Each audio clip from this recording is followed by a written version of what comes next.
అదే సెటిల్మెంట్లకు అడ్డాగా మారింది ముఖ్యమంత్రులని నేను చెప్తున్నాను. ఏం సర్దుబాటు ఇంతకీ అంటే మా వాటా మీ వాటా కుదిరింది. చాలా విచిత్రం ఏంటంటే మీ మీడియాలో ఒక వార్త వచ్చింది, నేను చూస్తాను, నవ్వుకున్నది. ఇదంతా టాస్క్ ఫోర్స్ పోలీసుల అత్యుత్సాహం వల్లే అంట. అంటే వాడు దోచుకున్నది బాగానే ఉంది, ఇప్పుడు తుపాకీ పంపింది బాగానే ఉంది, పారిశ్రామికవేత్తకు తుపాకీ పెట్టింది బాగుంది, కానీ పోలీసు వాడు దొంగ ఇంటికి పోతే మాత్రం తప్పైందంట. పోలీసు వాళ్ళు వాళ్ళ డ్యూటీ చేయబోయి దొంగ ఇంటికి పోయి దొంగను పట్టుకునే ప్రయత్నం చేస్తే మాత్రం పోలీసు వాళ్ళ అత్యుత్సాహం వల్ల జరిగిందంటే ఇదంతా. అంటే ఎంత చండాలం, ఎంత అరాచకంగా ఉందో ఈ రాష్ట్రం, ఈ పరిపాలన. ప్రజలు మొహం మీద ఉంచిన చివరికి తుడుచుకొని పోయేంత. నేను అడుగుతున్నా, రేవంత్ రెడ్డి కంటే బలహీనమైన ముఖ్యమంత్రిని ప్రపంచంలో మీరు ఎక్కడైనా చూసినరా? ఒక మంత్రి కుమార్తె నిన్ను సీదా అంటుంది ముఖం పట్టుకొని, నువ్వే తుపాకి ఇచ్చినావు అని. నువ్వు ఆ మంత్రిని తీసే దమ్ము కూడా లేదు నీకు.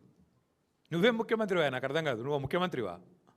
గింత అసమర్థ, గింత పనికిమాలిన, నీ సొంత క్యాబినెట్లో పనిచేసే మంత్రికి నువ్వంటే గౌరవం లేదు. ఏ ఒక్క మంత్రికి లేదు, పని ఆమెకే కాదు, ఏ ఒక్కడికి లేదు. జూపల్లి కృష్ణారావు నీకు వ్యతిరేకంగా ఉత్తరమే రాసిండు, ఆయనని తీయలేవు. కోమటిరెడ్డి వెంకటరెడ్డి తెల్లారలేస్తే నేను పక్క తీసుకుపోయి తిడుతూనే ఉన్నాడు, ఆయనను ముట్టలేవు. నువ్వేం ముఖ్యమంత్రివా? నాకు అర్థం కాదు. ఒక్క మంత్రికి నువ్వంటే గౌరవం ఉందా? ఒక్క మంత్రి శాఖ మీద నీకు పట్టుందా?